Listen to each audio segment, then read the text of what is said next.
And to talk to us more about this, we have Soraya Sumadireja, a mentor at the Climate Reality Project. Soraya, thanks so much for joining us. So where does Indonesia stand right now on climate change? How bad is it, the situation in Indonesia? Well, Indonesia is a very vulnerable country because, one, we're an archipelago. So there are a lot of small islands. We're very near the coast, and we are vulnerable to things like sea level rise, to food and livelihood effects of that. So farmers and fishermen will be very affected by the shifting seasons and the shifting climate patterns. And also, as you can see in Jakarta itself, I mean, we see, you know, increased flooding and things of that nature. I think Indonesia is highly, highly vulnerable to climate change. How is our awareness to tackle the problems? Have we seen it as something that is really serious? And yeah. I think at the national level, it's seen as a very serious thing. Indonesia has been very active in the UN negotiations on climate change, the last of which was in Paris. It was hosted in Bali in 2007, and Indonesia came up with, at the national level, we will have our national goal is to reduce emissions, greenhouse gas emissions, up to 29% under business as usual.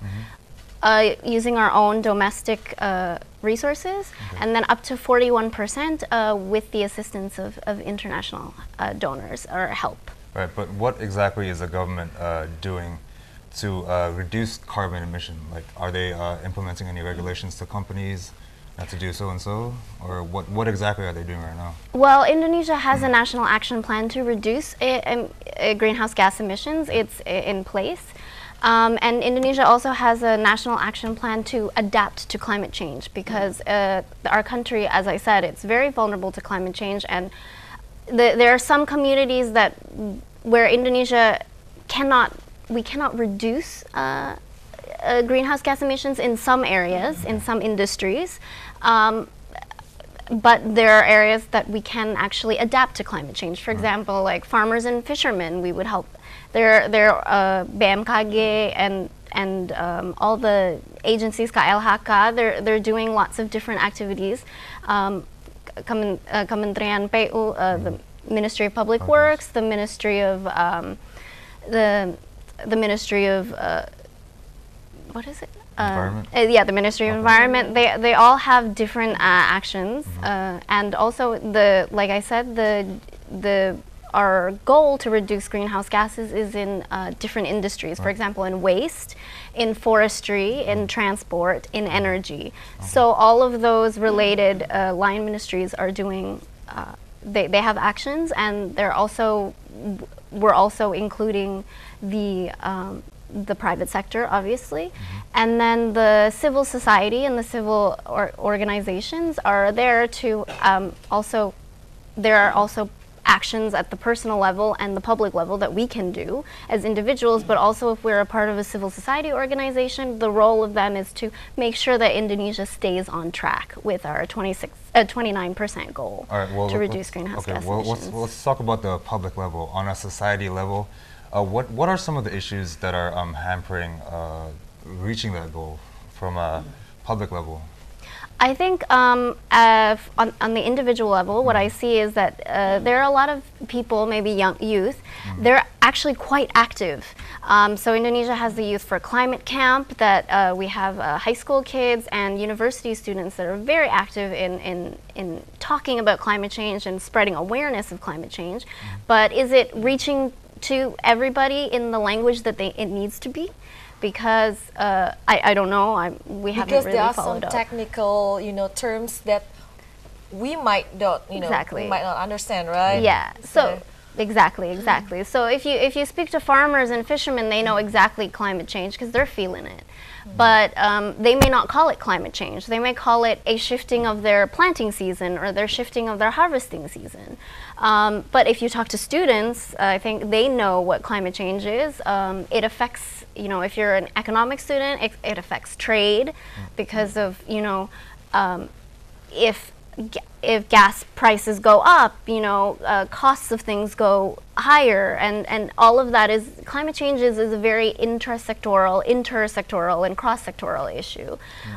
So you might actually be doing climate change actions to help mitigate or adapt to climate change, but you might not know it. It might be something as easy as developing biopori, which is something very Indonesian, and that's an adaptation to climate change. Or you might be doing an for example, the plastic bag ban. The plastic bag tax is also, it has to do with climate change because it reduces waste, hopefully, in the long term, and it helps it helps the environment or in the communities where you would normally throw away that plastic bag, for example. People who live in the cities, sometimes, they just throw their garbage to the river, making it a very, giant dump site. It's still happening even in Jakarta. How can we raise awareness? I think the one thing is, for example, if you see someone doing it, you shouldn't be afraid to say this is not right, but you shouldn't say this is not right. You should say this is not right because we feel the effects of climate change in the floods every year. It gets worse and worse. It prevents us, we probably lose lots of, what is the economic loss of our floods? What is the personal loss of those, of feeling the effects of that flood? And so we can't wait for somebody else to do it at the personal level. So at home, make sure that you are reducing the amount of waste that you're producing. As much as you can. Reusing everything. You can reuse even the plastic bottles. I reuse my plastic bottles all the time. There's some creative things. Indonesians are very creative. There's an industry growing up, the green industry, but at the small scale, where people are making handmade soaps from reused goods, or people are making handicrafts from, plastics and things like that. Those are very creative things, and they're in Indonesia, and I think we should support that as well. But also at home, we should, make sure little things like don't throw away, just simple things. Please don't throw away garbage on the street. Not even don't throw it in the river. Don't throw it on the street. Throw it in your garbage can. Make sure you ask if you have a favorite restaurant, if you have a favorite, if you're in a place to hang out. Ask them how they deal with their garbage. And don't be afraid. Don't be afraid to ask, and don't be afraid to take action, because there are so many possible ways to contribute to solving this climate issue at the personal level, but everyone needs to do something. Right, but this happens every year, for example, the dumping into the rivers. And it seems to happen to maybe lower educated societies or communities. So I guess so far there hasn't been an effective way to educate them on not to, the organization that I work with, that I volunteer with, the Climate Reality Project, Indonesia has a huge contingent. I think the youth they're doing a good job in spreading it to their communities of things like, reducing plastic use, reducing consumption, things that would cause waste. But it does need to be embedded into the education system, and I'm not an educational expert, but I think spreading awareness, apply it in our educational system. Yeah, it could be useful, just as an extracurricular activity, or even at home, or you can do it with your RT or RW in your community or in your building. You ask, where does the trash that we throw away go to? Make sure that it's going somewhere where it is being processed, not just thrown out. It's important to ask. I think the first thing is you have to do a little bit of research. I am a lazy person as well, but you have to do a little bit of research, and once you know what the situation is like, you can take steps to fix it easily. What initiatives we can find in other countries that we think that it might be better if we can, learn from them? Well, Indonesia has we have a lot of our own initiatives going on. I think Jakarta is well placed to start, for example, recycling, reduce the 3 Rs, which is already happening. The Ministry of Environment, I know, already has a program in place, and cities have programs in place for these things. This is just, I think it's a matter of implementation, just carrying it out and following it up and making sure that people are still doing these activities, these 3 Rs, and providing an infrastructure in place for them to continue to do it. So there's opportunities also for business. If you want to get into the, plastic, you can open a business where you can take in the plastic, the used plastic, and you can maybe do something with it. It's a really big thing right now.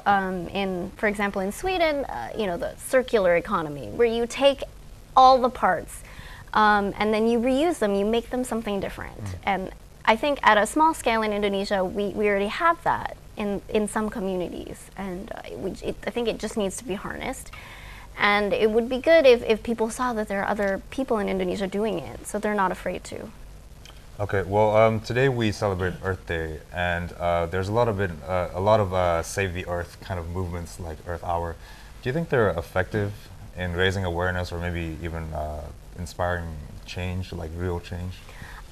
Well, firstly, I personally think that it shouldn't be Earth Day or Earth Hour. It should be something that we're aware of every day. But obviously, because not everybody works in the environmental field, then it is useful to have an Earth Day and an Earth Hour, but it's important to remember that these things have to be carried throughout the year, every single day. It's a habit, and as everybody knows, you have to, if you're breaking a bad habit to get into a good habit, it's tedious. It takes time to remember, like, oh, I need to bring my reusable bag to the store so I don't have to spend money on it. But there are little things that you can do that are easy. Like, for example, what I said, bringing your reusable bag to the store so you don't have to pay extra. Unplugging your chargers from the outlets if you don't need to. Turning down all the lights, replacing your light bulbs with more energy efficient light bulbs like LEDs, light emitting diodes. Those are things that you can do at home. Separating your trash, maybe creating a compost. I think everybody's grandparents used to have a compost at home if you lived outside of Jakarta. And so these are things that it takes time for you to do it. It takes time for you, it will be an effort for you to get other people involved. It is tiring, but once you get more people involved, you inspire yourself and your community, and then your community can inspire you back that way. Yes. It's a good way to also make some connections and network, and keep the community feeling. Yeah, so we should start from ourselves. Thank you so much, Thank you so much, Soraya Sumadireja, for coming to our show.